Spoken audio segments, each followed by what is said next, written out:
This week in gaming, a new Call of Duty game was revealed. Star Citizen crossed an insane milestone, Valve has new crazy pricing for the Steam Deck, and much more.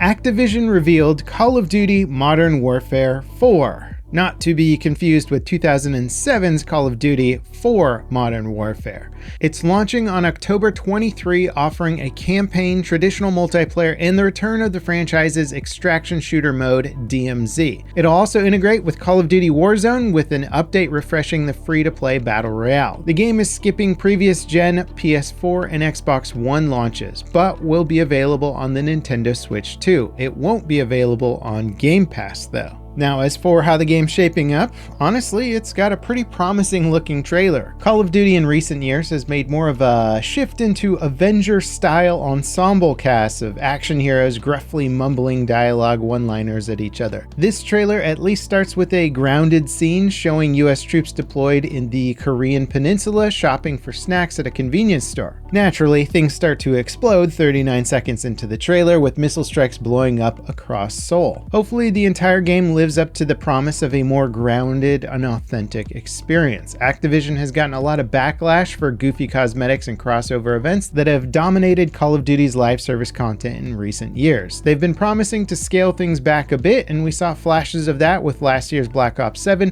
though the game also had plenty of outlandish skins and events. More details about Modern Warfare 4 will be revealed during the Xbox Games Showcase on June 7th, though the event will likely focus on DMZ's return, with info about the game's multiplayer announced at a later date. Star Citizen has officially hit $1 billion in crowdfunding. The perpetually in development space sim is having another record-setting sales year, and it crossed the $1 billion mark during the latest event, DefenseCon. And regardless of how you feel about Star Citizen, it's an impressive milestone to see a project reach $1 billion in funding. It's by far the biggest crowdfunded project ever, and it seems like there's finally some hope that we'll at least be getting the game's single player, Squadron 42, this year. CIG's head Chris Roberts recently doubled down on hitting 2026 launch date, though GTA 6's release may complicate things and cause a delay. Valve announced a 50% price increase for the Steam Deck, taking it from $550 to $790. This was quickly followed by a restocking of the Steam Deck and a subsequent selling out of the Steam Deck, likely due to scalpers. In the years since the Steam Deck first launched, its main advantage has been Valve's SteamOS software and its very affordable pricing. The Steam Deck originally launched at $399 and could be had for even cheaper refurbished directly from Valve. And while more powerful competing devices have launched between then and now, the interest in them never seemed to be quite as big as the Steam Deck. But now many of those more powerful competing devices are within a $50 price range of that Steam Deck and can run either SteamOS or Bazite, which is a community-developed clone of SteamOS. It's becoming a much tougher value proposition. Obviously, that hasn't stopped people from buying it, but it'll be interesting to see if the tides shift in favor of other devices, with them all being in the same price bracket now while offering much faster hardware than the Steam Deck. Really though, the bigger concern is that if Valve are charging nearly $800 for their portable gaming device, how much are they going to charge for the upcoming Steam machine? Seems like $1,000 or more could be very realistic. What happens when one developer takes their love of trains and turns it into a game? You get Running Train, an early access train conductor simulator that launched on Steam this week to overwhelmingly positive reviews. It's not hard to see why. The level of fidelity in this game is insane, with multiple fully realized train cabs that offer unique control surfaces. Plus, the environments look stunning. The game is expected to be in early access until as late as Q4 next year, and upcoming features include passengers, full train conductor simulation, more than double the available track distance, and much more.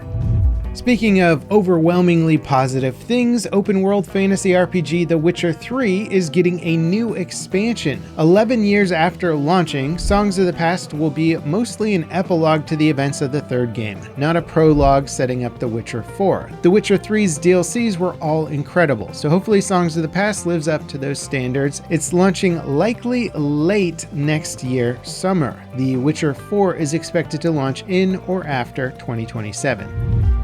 Epic Games announced Unreal Engine 6 as part of a Rocket League event. The teaser shows Rocket League apparently running in the new engine. Unfortunately, Unreal Engine 5 did a bit of reputational damage to Epic's brand due to several years of UE5 games with pretty big performance and optimization issues. These days, it seems like the engine is finally maturing enough and devs have gotten familiar enough with it to make well-optimized experiences. So it'll be interesting to see if Epic can hit the ground running with UE6, or if the practical advice will be to stick with UE5 until they can iron all the bugs out. Unreal Engine 6 doesn't have a release date, and it could be years away for all we know.